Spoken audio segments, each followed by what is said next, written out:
Bienvenue sur Salama TV, votre chaîne de spiritualité pour explorer, apprendre et vivre l'islam avec passion et modernité, où spiritualité, savoir, Coran et hadith enrichissent votre foi au quotidien. Dépigmentation et islam, ce que personne ne vous dit. Ce message soulève une question importante sur la dépigmentation et son impact dans une perspective islamique. Analysons cela sous l'angle du tawhid, du fiqh et de la jurisprudence islamique en apportant des preuves issues du Coran et de la Sunna.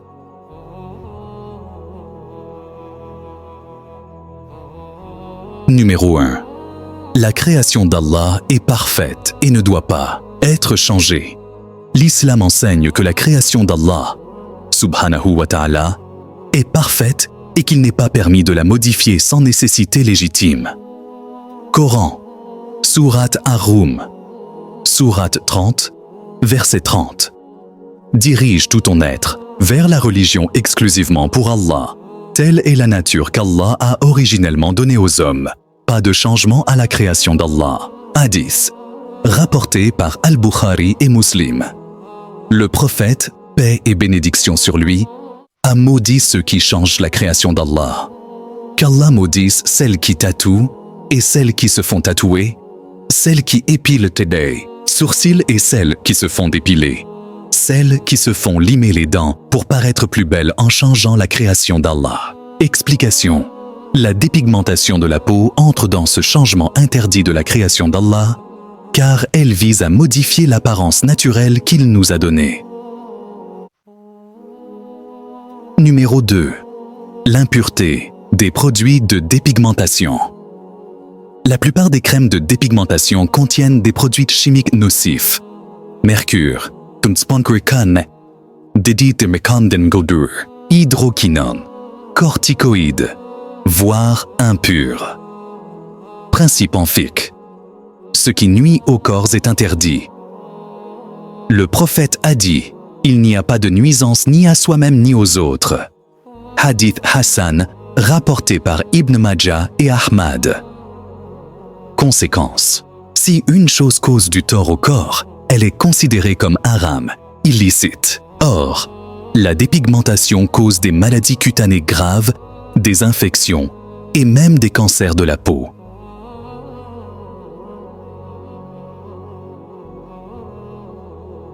Numéro 3. La pureté et le jeûne de Ramadan. Le mois de Ramadan est un mois de purification physique et spirituelle. Coran, Sourate Al-Baqarah, Sourate 2, verset 222.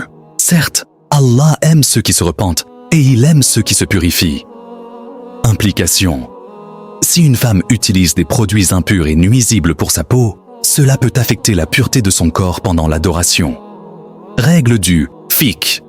Tout ce qui altère la pureté doit être évité dans l'adoration. Si une personne est en état d'impureté sans le savoir ou sans en être consciente, son adoration peut être altérée. Numéro 4. La beauté en islam. Pour qui et pourquoi?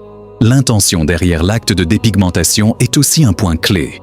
Coran, Sourate Al-Ahzab, Sourate 33, verset 33. Et ne vous exhibez pas à la manière des femmes d'avant l'islam. Jahiliya. Hadith, rapporté par Muslim. Le prophète a dit, certes, toute action dépend de l'intention, et chaque personne aura selon son intention. Conséquence.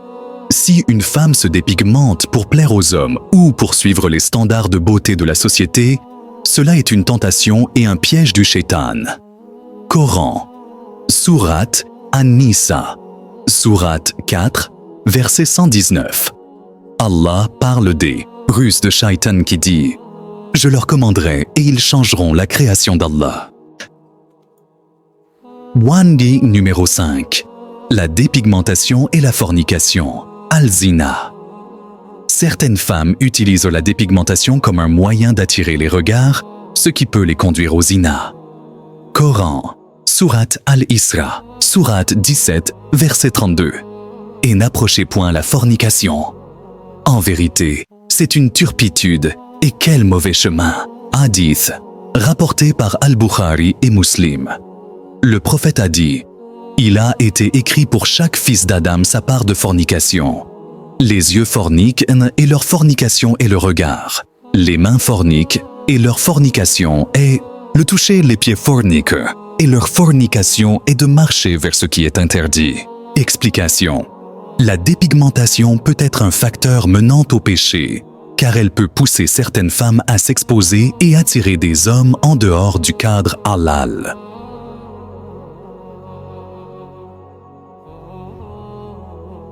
Numéro 6. Conseils et solutions pour nos sœurs. Se rappeler de l'intention. Niya. Pourquoi vouloir changer ce qu'Allah nous a donné? Se référer au modèle des femmes vertueuses en islam. Salama, Aïcha, Radia Allahu anhum, qui ont préservé leur pudeur. Accepter sa beauté naturelle. Allah a donné à chaque peuple une beauté propre. Prendre soin de sa peau naturellement. Utiliser des huiles naturelles et éviter les produits chimiques. Se rapprocher d'Allah, en multipliant les invocations et les actes d'adoration. Éviter les influences sociales et les pressions. Ne pas chercher à imiter un modèle imposé par la société.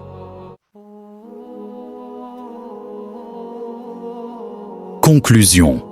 La dépigmentation est une modification de la création d'Allah, nuisible pour le corps et contraire aux principes du tawhid et du fiqh.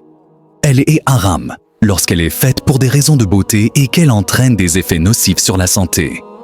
Le conseil final.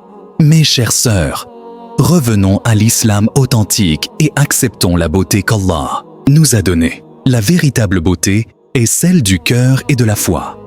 Coran, Sourate Al-Hujurat, Sourate 49, verset 13. Le plus noble d'entre vous auprès d'Allah est le plus pieux. Qu'Allah nous guide tous vers le droit chemin et protège nos sœurs de ce fléau.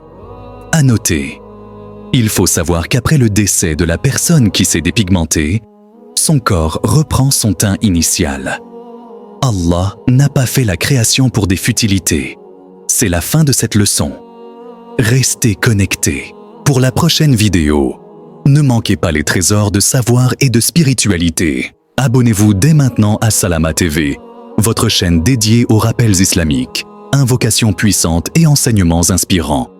Rejoignez une communauté engagée pour renforcer sa foi et se rapprocher d'Allah chaque jour. Cliquez sur s'abonner et activez la cloche pour ne rater aucun contenu. Ensemble, cheminons vers le bien.